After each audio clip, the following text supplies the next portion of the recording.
by, you'll see the opening.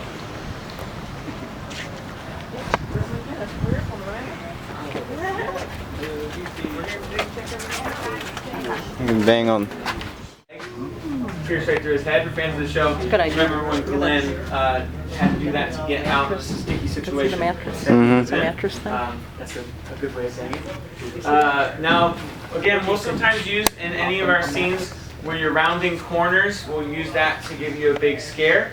This is one of those scenarios when you come around the corner. We have what looks like a normal shed wall, but one of them is a door. Again, everyone wants to come on in. So we're in the back apartment. Now the governor is a guy that runs Woodbury. He seems like a very, very nice guy. Everyone in Woodbury loves him, but he has some deep, dark secrets. One of them being that his daughter is a walker. Her name is Penny. He likes to put a hood over her head to keep her calm, where she can not see anything. He's also You don't even have to crouch. I don't? No, just about much. Let's see. Creepy.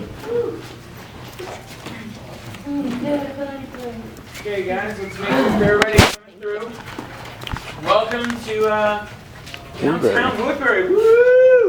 It's a lively place, isn't it? Yeah, we're feeling good. Party time. All right, guys. So. Of course, you notice that there's an end to that fence, and this character can come right out. You'll see a pedal on the floor. That is an actor-activated trigger for Walker Merle. So if anyone's a fan of the show, that's one of the few characters. Him and Milton are the two Walker characters that we're able to put in the house. Activate the gun shooting and the lighting, and we'll have a Walker sound. Walker is right around the corner. His boudoir is something that for the actors they call boudoirs that they can come out of and scare you, or it's also a someone were to okay. Is Chloe going to be in one of yours? How about live?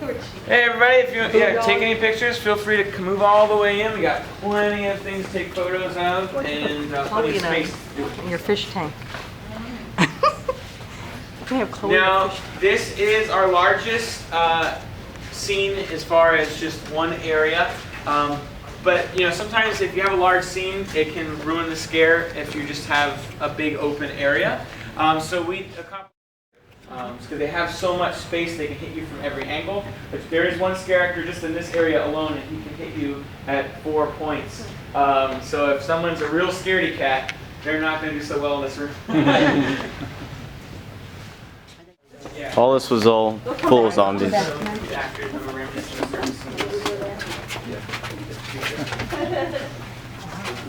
All right, guys, as you're coming up, we're just gonna. This is our service corridor area. If you can hear me, you can take photos if you like, but it's kind of a quick scene, and it's also one of the times we get our guests a chance to pick a path. You can go right or left. Fill in the space. Take any photos you want.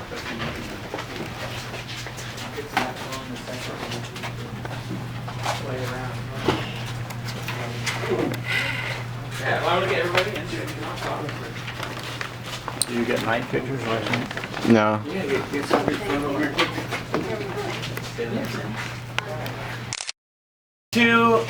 She didn't make it. She unfortunately passes during birth. And so we actually have baby crying as well in that background. It's dark, I'm aware, but for the fans of this show, it's a really nice nod to season 3, as well as giving somebody a cool interactive element. And as you walk by, and while you're distracted by looking at that body laying on the floor. All right, everybody, come on in. Let everybody through. Yeah. So welcome to the control room. No odds. Are you okay? Come on in, guys. So this is a fun distraction. We have a prison inmate being eaten by a walker. Everybody come in for our finale scene. Ooh, yes. Ooh, yeah. So this is our cell block scene. For the fans of the show, we know that Rick and the gang take solitude in a prison in Woodbury, the West Georgia Correctional Facility. And things don't go too hot in there. We have some walkers attacking in the cell block, and they are the Walking Dead. It is revealed throughout the series that once everyone is infected, some of them are able. Yes. Someone playing there. One more. Wow. Incredible. The fixed part of the soundstage, we decided to use it to give us kind of that mood and foreboding. So we'll have projections with lines and kind of blood red feel as we walk in. Did you go through here, honey? Yeah. Will really bring you into the film.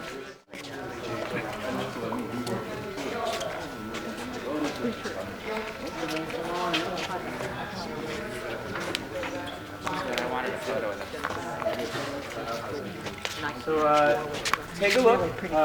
It's in a book here. It's Reading Rainbow. It's in a book. Yeah. A few links between the original trilogy of The Evil Dead and our new Evil Dead in 2013. This house is a represent. Hey, I know what I should do. Let's cut it open, and then let me ignore all the notes that say please do not read aloud, and reads it aloud. So the first word is Kunda, and we kind of bring it. When he says that first word, this cabin wall, as you know, is kind of different from all the other cabin walls. This is what's known as a scrim. It's like we use a lot in theater. From the front, it can. The original, in this house, we're going to have a lot of blood to build a grate in. Some things changed because the scene couldn't take that much blood, so we had to make some arrangements. He's going to take over your house, Cleve. Get little blood spots on your fireplace. I hope not. We have Olivia in here, and then also in this house. You notice the floor has rubber on it. Would anybody know why we would do that? It's because there's going to be a piece of mirror from these shattered, and she will come out at you, hit this AT, scream at you with her open carved cheek that she's created. Very, very gory scene. It gets some pretty good scares too, because she's just kind of hanging out and doing her thing and lunges out the shower curtain. We also have a shattering sound and effect and a water spray coming out from the mirror as well. So.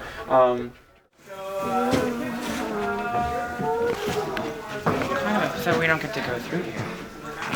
The bunk beds. Hey guys, this is good sound effects. Crawling up her arm, and the only way for her, in her mind, to be able to stop this is to water over floors. After going through the Now the big difference is we like to move the scene around. And this time we're coming out this way. In the original Evil Dead trilogy, even this one, they like to take it from different angles so the room felt new, even though it was supposed to be the same room. And we do have a lot of the same frames and pictures that were in that first scene. Now there's going to be 3 characters in here. We're going to have Natalie and Eric, and they're both Deadites. They're going to attack us from each side. We're going to have one in here. It's a special actor. This is what we consider an actor A. She's going to have a live mic. There's about 2.5 feet of clearance to the for the actor that's stuck in the face. Originally it was a different S word, but we like to PR it up. So as you can imagine. Now this is to distract you, so other characters come through. This is cat bodies. Not real there. Oh my God, already wired up.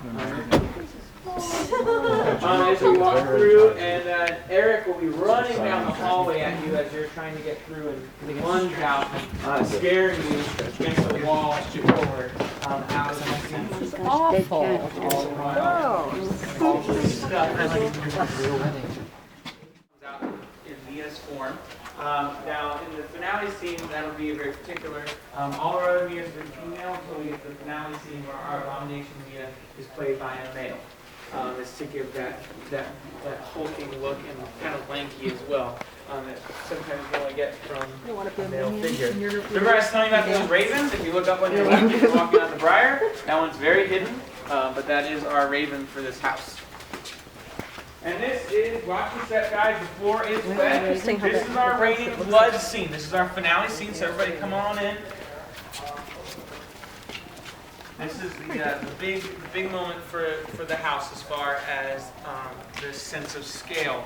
We have misters connected to the trees, and we use red lighting, so you do get wet, not soaking wet, but you get that feel of the blood on your skin. And wind effects, we have wind blowing through the scene. On your left side, as you're walking through, Abomination Mia attacks you, and then Hero Mia comes in with a chainsaw and takes care of business, as they say.